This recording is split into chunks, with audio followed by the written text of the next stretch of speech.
This is my SAVI And this story. is my SAVI story. This is my SAVI story.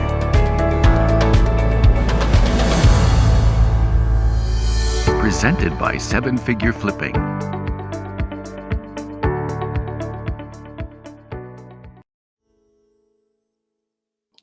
I was definitely able to transition those skills.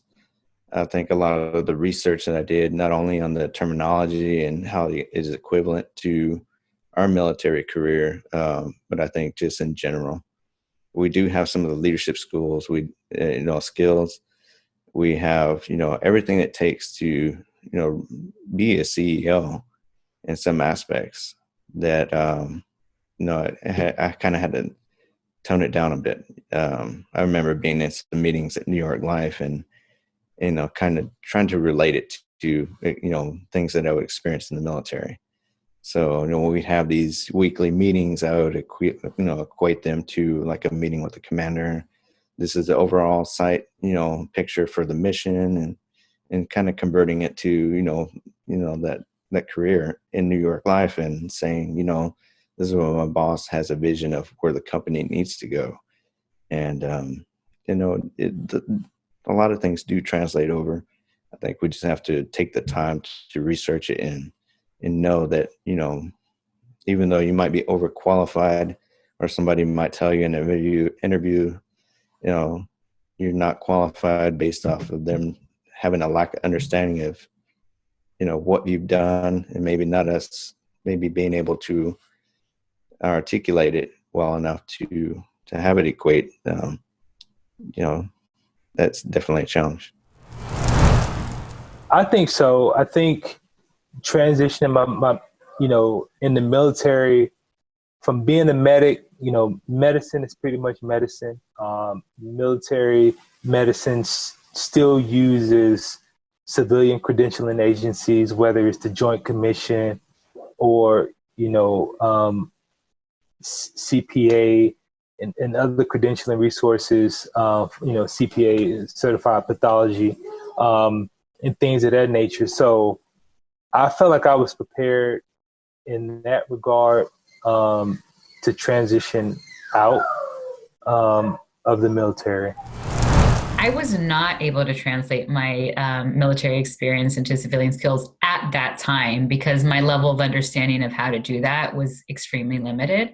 Of course, I heard, the resume writing, I heard the interview skills, and I felt like it was more about what I was supposed to say than what I wanted to say or what I wanted to do. It felt very much like the military in the sense of me waiting for direction, and there really being no direction associated with that. In addition to the fact that I did not want to be a police officer anymore. I was very tired by the lifestyle, so I wanted to not only transition from the military, but transition into something new. And the something new was the big question mark. Like, what is that something new? How do you take, again, my limited perspective then, how do I take a law enforcement security experience and apply that to something that's not law enforcement and security? And especially with the pressures of, well, hey, guess what? Your paycheck is about to stop. That 1st and the 15th is no longer going to be there.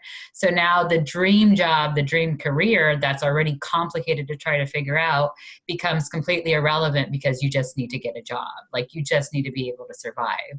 And that point came very quickly for me. So I ended up babysitting. I ended up doing commission-based stuff. I mean, that was not at all in the plans. When I thought about joining and getting my education and doing, there was not like, let me do all of this so I can go and babysit. Not that there's anything wrong with being a babysitter. That was just not in my kind of blueprint. And so I felt like I had worked very, very hard to prepare myself for success. And then the one fundamental question of how do I become successful was just completely left for me to figure out.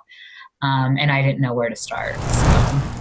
I think that the most translatable skills that I've been able to take is critical thinking and my ability to just, stay dedicated, right, to the process. There are a lot of things. There are a lot of things that you could take away from, being in the military, like attention to detail, right? Organization, if you've got it. I never got it. So I couldn't I couldn't transition that with me, unfortunately, but I was all over the place, and it is what it is.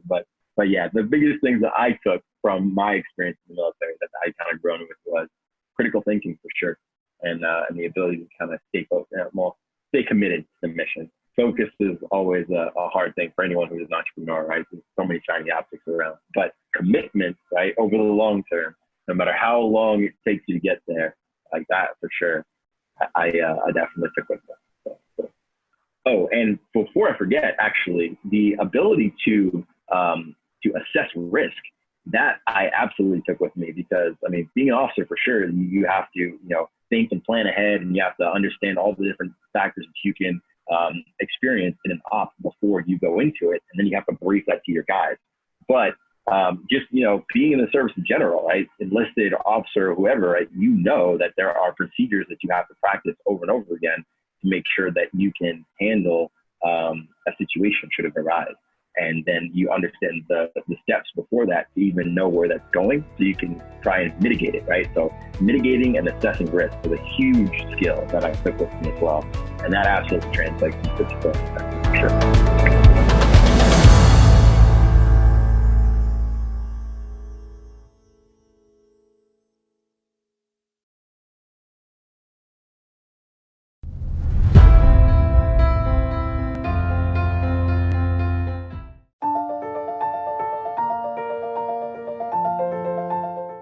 It was a sense of emptiness. It was a sense of, I'm supposed to be doing something and I don't know what that something is.